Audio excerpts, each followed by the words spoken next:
لطیفہ سنا دوں. ہمارے ایک دوست نے بھیجا تھا, بڑا زبردست قسم کا.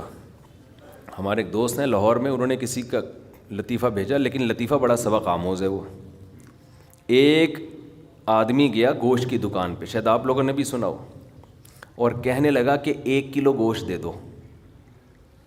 اتنے میں ایک بندہ آیا.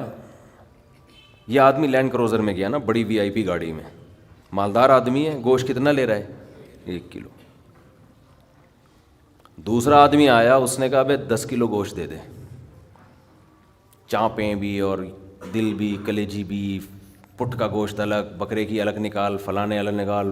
اڑے بھائی, وہ کسائی اس کو چھوڑ کر اس کے پیچھے لگ گیا نا, اس کو پہلے گوشت بنا کے دیا. یہ جو 1 کلو والا تھا نا 1 کلو والا, اس کو غصہ آیا کہ یار اس کو تو 10 کلو دے رہا ہے کم بخت, 10 کلو والے کو پہلے دے رہا ہے. اس نے کہا بھائی وہ اس کا آرڈر بڑا ہے, وہ پرانا کسٹمر ہے ہمارا. اس نے کہا یار اس کے پاس اتنا پیسہ کہاں سے آیا کہ اتنا ویسے گوشت لے کے جا رہا ہے. اس نے کہا بات یہ ہے کہ اس کی 4 بیویاں ہیں. اس کی کتنی بیویاں ہیں؟ 4 بیوی, چاروں بیوہ ہیں. اور یہ چاروں بیویاں کسی مالدار آدمی کی بیویاں تھیں جو ان کے لیے بہت پیسہ چھوڑ کے گئے اپنی بیویوں کے لیے. اس مالدار نے کھایا کم اور بچایا بولو زیادہ. اب بچانے میں زندگی گزر گئی اس کی, تو ظاہر ہے کھانا نصیب نہیں ہوا, مر گیا. وہ مر گیا جب میں نے اس اسٹائل سے کہا نا, تو مجھے وہی یاد آ گیا لڈن جعفری, اللہ تعالیٰ. مر گئے پھر دوبارہ زندہ ہو کے, کچھ اسٹائل اچھا تھا. تو بچایا نہیں, اور بچا کے مر گیا. اب ظاہر ہے بیوی جو تھی ان کو پیسہ مل گیا ٹھیک ٹھاک. اب ان کے پاس پیسہ ہے, بندہ مارکیٹ سے شارٹ ہے. عورت کو ظاہر ہے پیسے کے ساتھ شوہر بھی تو چاہیے نا, اس میں بھی ڈیزائرز ہیں, اس کو بھی ضرورت ہے میاں کی. تو یہ غریب کا جذبہ تھا 4 شادیاں کرنے کا نا, تو یہ کرتا چلا گیا. پرانے والے کا سارا پیسہ کس کے پاس آ گیا؟ اب یہ بیوی کے خرچے پہ کھا رہا ہے, یہ بچا نہیں رہا. ظاہر ہے عورت کا پیسہ ہے, تو یہ دوسرے کے پیسے پر ان کی بیویوں سے شادی بھی کی ہوئی ہے, اور اس دوسرے کے پیسے پر کھا بھی رہا ہے. اس لیے یہ 10 کلو گوشت لے کے جاتا ہے.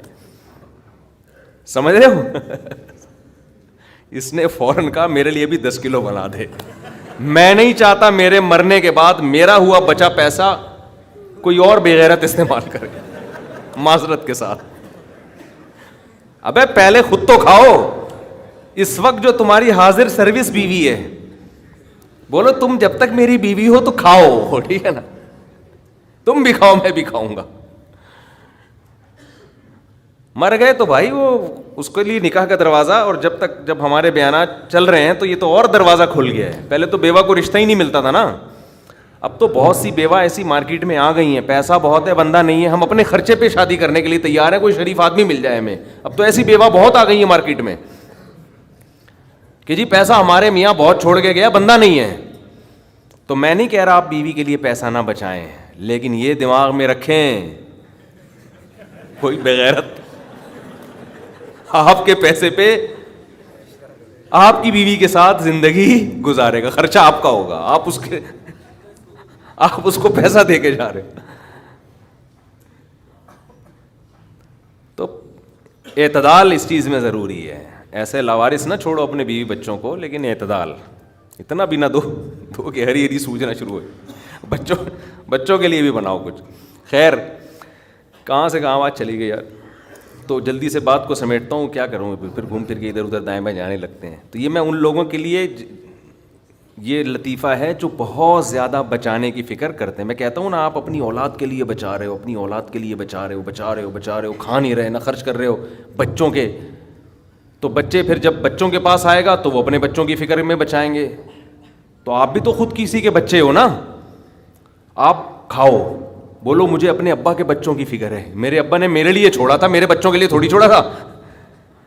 اور اگر آپ کے ابا نے آپ کے لکھ کے بجائے آپ کے بچوں کے لیے چھوڑا تھا, تو آپ کے ابا تو بڑے بے وقوف تھے, کیونکہ بچوں کے لیے بھی اس لیے چھوڑا کہ وہ اپنے بچوں کے لیے چھوڑیں. پھر تو کھائے گا کون پھر اس کو بیٹھ کے؟ بات یہ کہ اللہ پہ اعتماد اور توکل بالکل ختم. یہ بھول گئے ہیں کہ جب انسان دنیا میں آتا ہے تو صرف پیٹ نہیں لے کے آتا, 2 ٹانگیں 2 ہاتھ کمانے کے لیے لے کے بھی آتا ہے. آپ کا بچہ اپاہج ہے تو سمجھ میں آتی ہے بات, 2 ہاتھ 2 ٹانگیں تو بھائی جیسے آپ نے کمایا وہ بھی کمائے گا انشاءاللہ. جب آپ پیدا ہوئے تھے خدا نے آپ کی ماں کی چھاتیوں میں آپ کے لیے رزق پیدا کیا تھا, آپ کا بچہ پیدا ہوا تو اس کی ماں کی چھاتیوں میں بھی خدا نے رزق پیدا کیا ہے. تو اس کا مطلب رزق بچہ لے کر آ رہا ہے. تو فکر کرو اعتدال کے ساتھ, اس کو سروں پہ مسلط نہ کرو, مسلط نہیں کرو, مسلط اتنی کرو کہ بس میں نے کمانا ہے, بیوی بچوں کو فی الحال کھلانا ہے میں نے, اس کے علاوہ رزق کے دروازے کھل رہے ہیں تو کھلے, جتنا اللہ کھول دیتا ہے, بعض دفعہ نہیں کھولتا اللہ تعالیٰ. یبسط الرزق لمن یشاء ویقدر, جس کے لیے چاہتا ہوں رزق کھول دیتا ہوں, جو جس کے لیے نہیں چاہتا وہ ایڑیاں رگڑ لیتا ہے مگر رزق کا دروازہ نہیں کھولتا. تو ٹینشن کس بات کی ہے, یہ تو اللہ کے ہاتھ میں ہے. آپ نے کوشش کرنی ہے, نتیجہ آپ کے ہاتھ میں نہیں ہے. اللہ غریب رکھے تو بھی خوش, انجوائے کرو یار, جس نے مجھے کھلا دیا تو بس میری ضرورت بھی 2 پراٹھے ہیں تو میرے بچوں کی بھی یہی ضرورت ہے, اللہ ان کو بھی کھلا دے گا. اللہ میں لاہور سے آیا ہوں, پراٹھا آتے ہی پراٹھا کھایا ہوٹل پہ جا کے, اتنا مزہ آیا کہ سبحان اللہ, نہیں ملتے پنجاب میں یہ والے پراٹھے. یہ چیز نہیں ہے پنجاب میں. پنجاب میں لسی ہے, پائے ہیں ہوں گے بھائی, یہ چیز نہیں ہے بھائی. رفیع بھائی بہت دیکھ لیا, مایوس ہوتا ہے نا انسان جا کے, وہ ناشتے کا وہ لک ہی نہیں آ رہا ہوتا. تو ہماری ضرورت بس یہی ہے. تو اللہ دے دے تو ٹھیک ہے بھائی, کچھ بہت دے دیا, کھا پی بھی لیا, استعمال بھی کر لیا, تو چلو یار ایک آدھ بحریہ ٹاؤن میں بچوں کے لیے پلاٹ بنا کے چھوڑ دیا, مرمر آ جائیں گے تو چلو بھائی. اس سے زیادہ tension tension tension tension tension آخرت کی ہے. ہمارے ایک دوست نے پراپرٹی لی, اس کے ساتھ ہی قبرستان بھی ہے, تو بار بار وہاں کھڑے ہو کے بول رہے ہیں کہ یار دیکھو, میں ان سے کہہ رہا تھا, ان کو ڈرا رہا تھا, میں نے کہا آپ اپنا پلاٹ دیکھ دیکھ کے خوش ہوتے رہتے ہو, اصل پلاٹ تو یہ ہے, یہاں ہے, تھوڑے دنوں میں کدھر آنا ہے, ادھر آنا ہے. میں نے کہا یہاں آپ جو پلاٹ لیا اس پہ مکان بناؤ گے 10 15 20 سال کی کہانی ہے آپ کی, اس سے زیادہ کی مجھے سفید بال دیکھ کے لگ رہا ہے کہ ہوگی نہیں. اور یہاں 20,000 25,000 30,000 پتہ نہیں کتنا رہنا پڑے. تو جب اپنی پراپرٹی کو دیکھنے جاؤ, ساتھ میں یہ قبرستان پہ تھوڑی دیر کھڑے ہو کر دیکھ لیا کرو کہ یار آنا کہاں ہے, ادھر ہی. تو اتنا زیادہ خوش ہونے کی بالکل بھی ضرورت نہیں ہے.